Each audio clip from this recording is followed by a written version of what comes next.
mwese amahoro cyane.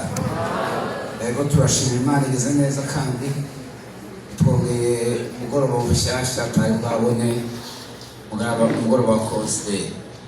None rero bagomba duhe kaza abashitsi.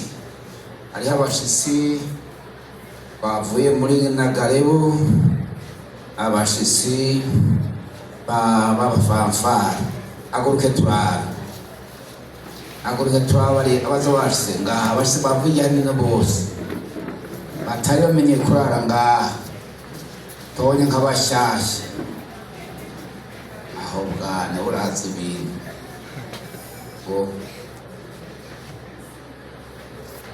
naba mbega murabahaye kaze mu izina rya nde? Umwami wacu abakorera iki? Iminsi yose kugeza Yesu agaze. Nuko mwumva amahoro. Hanyuma rero turafise abashitsi duje duhera hamwe namwe mukadufasha. Naba dufise twatumiye muri umwaka n'umunsi mukuru wacu bavuye hariya ku Mugara, muri misiyoni ya Mugara. Nibahaguruke bahagaye barabe hariya babarabe. Naba bashika bane ariko bakwiye nuko bamwe bagiye kuruhuka.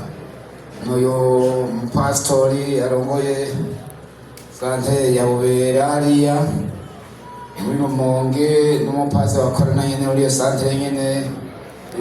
Uyu arongoye santere twa Rameke Ntigahera, urya wundi muri bari kumwe twa Ndayiragije Emmanuel.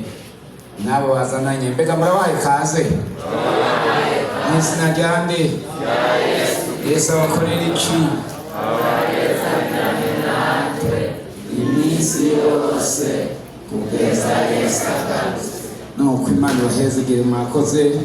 Abo baje kudufasha ona n'iki giterane burya n'abajya bahora batera umupira bagirwa n'abantu bari baje kubarorera, barabongeye tuguvu namwebwe muri kamuraririmba mukeneye ababaraba akabashimagiza akana ko munezerewe.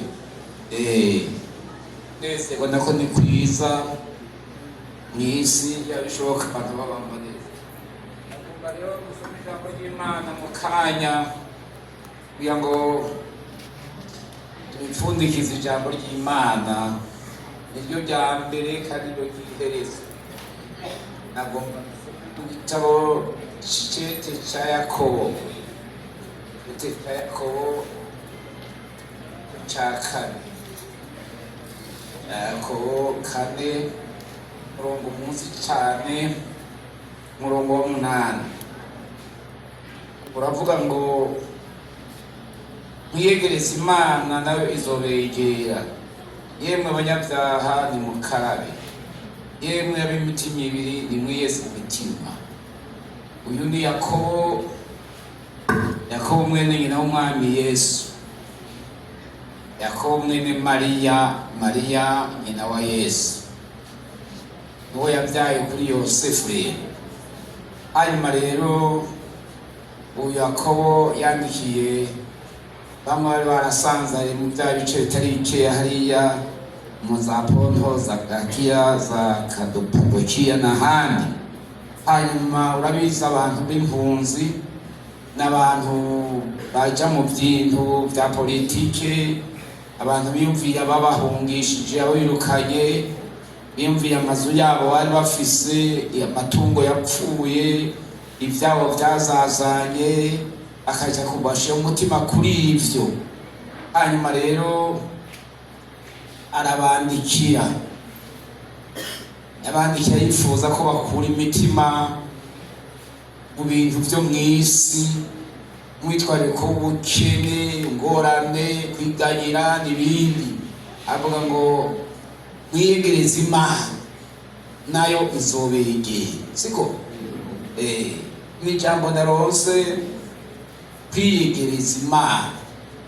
Kwiyegereza Imana umuntu ayegereza gute? wiyegereza ubwa mbere Imana ntiboneka, siko? Hari umuntu yahuye n'Imana igambagama kuyawe n'umwe, ariko Imana abayihishuriwe neza barayibona mu buryo bw'impwemu. Ariko iyo umuntu atari uw'impwemu, ibyo impwemu ntabitahura, kuri we n'ubupfu, abona ibyo mu isi. Nicyo gituma bamwe baronka ibigirwamana, ari iby'amabuye, ari iby'ibirende, ari iby'ibiti, akabisenga, ari ibibumbano bitavuga ntibyumve, akabigira Imana kuko atatawe Imana. N'abakristo barenda bakabatizwa batatawe Imana, bumva Imana ivugwa, bumva isengwa, ntibayimenye neza. Kubera iki? Hari ikintu kibakingira bari kure y'Imana, ntibihanye neza ngo icyaha kibavemo. Baracafise ikintu kibakinze, ntibatahura Imana, bakaba kure y'Imana. Rero umuntu agomba kwegera Imana yizera ijambo ry'Imana icyo rivuze, ko rivuga ko Imana iriho. Usomye mu majambo y'Imana ubona ibitangaza Imana igenda ikora. Mu bisanzwe mukamemere k'abantu n'Imana ntibashobora kubona Imana, kandi Imana yavuze ngo nta muntu ambona ngo abeho. Muri ubu buzima turimwo nta muntu abona Imana, ariko mu buzima tugiye kujamwo, ubwo twimirije tumaze kubushikamo neza, tuzoraba Imana nk'uko natwe tuzobe tubona, tukayangane nk'ugwisa, twicarane nayo, tuyizunguruke turirimba. Rero kumenya Imana n'ugusenga ukinjira rwose mu ijambo ry'ukuri, tugatahura ko ibyo wigishwa ari iby'ukuri, ugasaba Imana ukizera ko Imana usenga iriho, kandi mpwemu yera bari hajya hafi, ari hafi, akagomba guhishurira Imana iyo ariyo. Kandi Yesu aradukunda, aratwiyereka, yama avuga ngo nta wundi yabonye Imana azi Imana atari umwana, n'umwana agomba kumuhishurira. Mpwemu Yesu akaduhishurira Imana dusenga uko ingana, ubushobozi bwayo, ububasha ifise, ko ariyo yaremye ijuru n'isi, byose ariyo bishizeho ivuzisha ijambo ryayo, ariyo yavuze ngo abantu ntibagwire buzure isi, siko? Hanyuma abandi bati nimuvyare bake, siko? None uvyara hoho, mbega urupfu ntiruriho, ruza ruragabanya. Harya n'Imana ategetse ngo ko abantu bacumuye bazosura mu ivu, ko ari bapfuye, baja barasura mu kuzimu, siko? Nta n'umwe ntabazorengana Imana. Imana itavuze babaye benshi irabahwanika bakeruka. Hanyuma rero icyo ni cyo tuzi. Imana yo kuyibona urihana. Kwihana no kwatura icyaha kiri mu mutima, ugomba gutumbera rero ngo uyibone. Kw'icyaha kibuza umuntu kubona Imana. Uw'icyaha, umuntu afite icyaha ntahamagara Imana ngo yumve, oya, n'ijwi ryawe ntiriduga ngo rishire hejuru, kuko hejuru amashetani aca kwitwa ya majwi yawe yandi bavuga bigace bikuta hasi, nta bisengesho biduga, kuko byanditswe yuko amashetani yapanze yo hejuru. Rero numvise iri jambo yabandikiye ngo mwiyegereze Imana, nanje nagomba turirarire, siko? Ijambo ry'Imana birivuga ngo umutsima n'indya zihaza ubugingo. Urirarire wiyumvira ngo Imana uyiyegereje, wirondeye nayo urayibona. Ariko uyiyimye ntuyirondere ntuyibona. Ariko uyiyegereje kandi irakwegera nayo. Ugomba kwiyegereza Imana mu kuyubaha, mu guca bugufi, mu kwifuza kuyondera, kandi urayibona. Usenze Imana, mpwemu yera ni wahishura Imana akayimenyekanisha. Aho twaza ngaha hari igisanze cy'ibyatsi byinshi, sinzi akantu hari agati ngaha nyine kamwe kasa nk'akumye, hano hose hari ibyatsi byinshi. Abantu bakaba badushinga akazi mu gahinga inaki abantu n'abaki.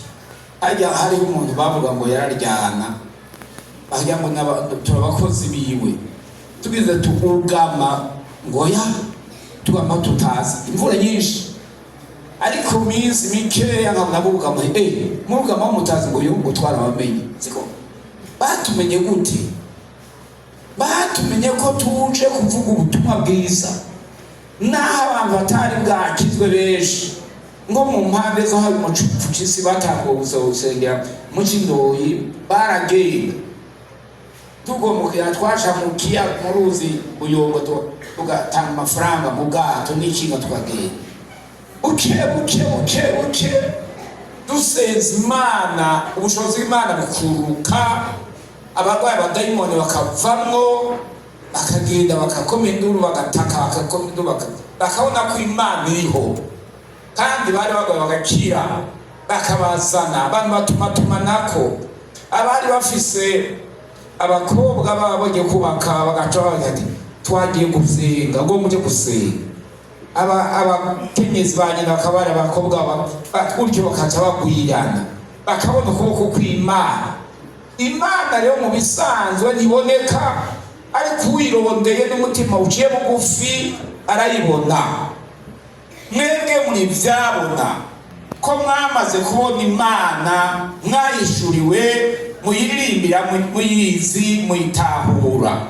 Kiretse gusa umuntu yegagiza akabigira ibigirankana, niwe atazomenya Imana iyo ariyo. Ariko uciye gufiya, wiroheje rwose, ukigira muto, amanyamaka kuvamwo, kwishahiduka kuvamwo, ukarondera Imana n'umwete mwinshi, urayibona kandi uyihamagaye iritaba. Siko iritaba. Imana iravuga, Imana sikiragi. Imana yavuganye natwe mu minsi mitari mike ngaha nyene, dushitse ngaha umunsi dushika ngaha, ninjiye mu cumba nuje numva ido ngo turamukije ku mwango wakuru, ku mwango abadayimoni baje baramfata. Sinigeze senga ijambo na rimwe, nuzuye mpwemu yera arabikubita ibiragaruka. Rero ubushobozi bw'Imana ubundi yadushingira intahe ngo yabibonye, yava hariya muhande aricyari n'umukozi w'Imana, abona twuzuye mpwemu yera, ubushobozi bukomeye mu gusenga, avuga ati iyo niyo. Siko barabona Imana mu buryo butangaje, guhindukira Imana. Abantu bagiye kure y'Imana, harageze ko bagaruka ku Mana, bakayonda, bakayibona, bakayegera, ikavugana nabo, ikabahingura, ikabeza, baguma mu kwezwa, mwemba akabajyana imbere, umuntu akabatwa mu mazi. Hanyuma nk'uko byanditswe mu ijambo ry'Imana, amaze kwihana neza, hanyuma agatera akizwa, agasoma ijambo ry'Imana, agasenga kenshi, agaca mpwemu yera akamuzako. Ego sukuga n'ahantu hamwe twagiye gukora, tuko turasenga, harimo pastori w'Umutama, jeze bwa umupastori ariko nari nuzuye mpwemu yera. Hanyuma rero tuko turasengera nk'abantu bagwaye, Nyamutama pastori agaca kweka ukuboko ngo ngumize ku umuntu. Siko yarumva ko hari ikintu kiri muri jewe, hari ubushobozi uhindura umuntu, utahuza umuntu Imana akayimenya, kandi akayegera, ikamwegera, ikamukoresha ibitangaza by'agahita, akayimenya neza, agahari, akayishingira intahe, no gupfa yopfa. Kandi Bibiliya avuga ko benshi bapfuye bazira ubutumwa bwiza ati ntako ndabuhakana ndabwemera iyo Mana yakoze ibinaka n'ibinaka ivyo yabonye bakizera ko abantu ikiyaga cyababishije bakarengana abandi bakagwayo ukizera ko abagiye mu muriro umuriro utabaturiye kubera iki hari Imana y'ubushobozi. Iyi Mana y'ubushobozi tuvuga nidushoboza kwitahura kuyimenya nizoduha kuzozuka mu izuka rya mbere ry'abera nizoduha gushika mu ijuru nitumenyesha ko iwacu ari mwitaza mw'isi turi ingenzi n'akavantara twiyegereza Imana. Rero Imana itwegere, imaze kukwegera ubushobozi bw'Imana umuntu ari hafi y'uwundi